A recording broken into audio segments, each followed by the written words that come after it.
Tes seins sont comme deux fans jumeaux au milieu des lys. Cantique des Cantiques 4-5. Les fans sont les petits du daim. Les seins comparés aux fans peuvent indiquer la capacité de l'âme rachetée pour recevoir et transmettre aux autres la vie divine. Cette capacité est encore minime, à peine supérieure à ce dont elle a besoin pour elle-même et pour son développement. Celui qui ne se nourrit que de lait n'a pas l'expérience de la parole de la justice, car il est encore un enfant. Hébreux 5.13. Vous n'êtes point à l'étroit au-dedans de nous. Rendez-nous l'appareil, élargissez aussi votre cœur, demande l'apôtre de Corinthiens 6.12. L'humilité du cœur, si belle aux yeux de Dieu, a mis son sceau sur les tempes voilées de modestie. Ce qui est suggéré par les moitiés de grenade, la persévérance dans la foi est représentée par le cou semblable à une tour. Les seins, comparés à deux fans jumeaux, disent la capacité de l'âme pour recevoir et transmettre la vie aux autres, pour leur communiquer de sa divine plénitude. Le Seigneur est cité par l'âme rachetée par métaphore. L'âme est le temple du Saint-Esprit créé à nouveau en Christ, édifié avec tous les saints, pour être une habitation de Dieu par la présence de son Esprit. Éphésiens 2.22. C'est pourquoi les yeux sont décrits sous l'image de colombes.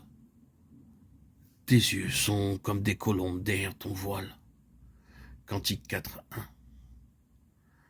La nouvelle créature est aussi une colombe pour le Seigneur, parce qu'il n'y a plus en elle la susceptibilité, l'esprit rancunier de l'ancienne vie. Elle prie pour ceux qui lui font du mal et dans sa faiblesse se réfugie dans l'infructuosité du rocher. Jérémie 48.28. Au temps de sa captivité, elle demeurait dans les étables. Maintenant, elle apparaît au bien-aimé comme ayant des ailes couvertes d'argent et d'or. Psaume 128.14. Lorsque le Seigneur fut baptisé dans le Jourdain, le Saint-Esprit apparut sous la forme d'une colombe et se posa sur lui. Le bien-aimé contemple en elle le même esprit. Il la voit comme un temple du Saint-Esprit. L'âme est fortifiée par l'Esprit, ce qui lui permet d'avancer dans les lieux élevés, les lieux célestes, comme les chèvres sur les monts de Galaad. Cantique 4.1. Les poils des chèvres en Orient ressemblent à de la soie. Les longs cheveux des Nazaréens étaient le signe qu'ils étaient mis à part pour Dieu. Juge 15.17. Il en va de même dans la vie de l'âme rachetée. La puissance du Seigneur agit en elle aussi longtemps qu'elle demeure en lui, séparée du monde uniquement, occupée à faire sa volonté. L'âme est renouvelée dans la connaissance. C'est l'image donnée des dents comparées à des brebis tondues. Tes dents sont comme un troupeau de brebis tondues qui remontent de l'abreuvoir et qui sont toutes deux à deux. Cantique 4.2. Ici, il faut voir une image de la pensée des facultés intellectuelles, lesquelles reçoivent et préparent ce qui leur est communiqué, comme les dents reçoivent et préparent la nourriture du corps pour l'assimilation. Les dents sont comparées à des brebis récemment lavées et tondues. Bien qu'il y ait ici une allusion évidente à la blancheur des brebis, il est certain que le bien-aimé ne veut pas mettre l'accent sur la seule beauté naturelle. Les dents étant prises comme image des facultés intellectuelles, nous pouvons-nous voir ici ce qui est si clairement enseigné dans le Nouveau Testament par l'apôtre Paul. La pensée renouvelée, purifiée par l'identification avec Christ en sa mort, puis vivifiée par le Saint-Esprit, afin de porter un fruit abondant. L'âme rachetée a mis de côté la sagesse de ce monde pour être remplie de la connaissance de la volonté de Dieu. Connaissance spirituelle en contraste avec celle qui est naturelle terrestre. Les lèvres sont données à Dieu aussi, le langage est selon que l'esprit pousse à parler. Purifiées dans le sang de Christ, elles sont comparées à l'écarlate et leur langage est aimable. Tes lèvres sont comme un fil d'écarlate, ton langage est aimable. Cantique 4.3. Lorsque les lèvres ont été purifiées par l'écarlate, le précieux sang de Christ, par le charbon ardent pris sur l'autel du calvaire, c'est le bien-aimé qui crée le fruit des lèvres. Ésaïe 57.19. Alors le langage est aimable et propre à l'édification. Éphésiens 9.29.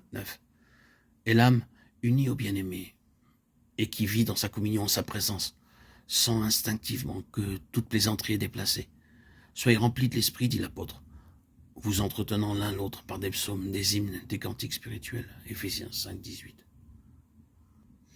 L'humilité du cœur, si belle aux yeux de Dieu, a mis son sceau sur les tempes voilées de modestie, ce qui est suggéré par les moitiés de grenade. Tes tempes sont comme une moitié de grenade sous ton voile. Cantique 4.3. La grenade coupée par la moitié laisse voir une multitude de graines rouges transparentes qui ressemblent à du cristal, image d'un cœur purifié, d'un esprit doux et paisible, qui sont d'un grand prix devant Dieu. Le front, les traits, portent le sceau de la modestie. Ce qui attire les louanges de l'époux, elle est représentée comme voilée, parce que cachée en son Seigneur, ressuscité, elle demeure avec lui dans les lieux célestes. La persévérance dans la foi est représentée par le cou semblable à une tour. Ton cou est comme la tour de David bâtie pour servir d'arsenal, à laquelle pendent 1000 boucliers. Cantique 4:4.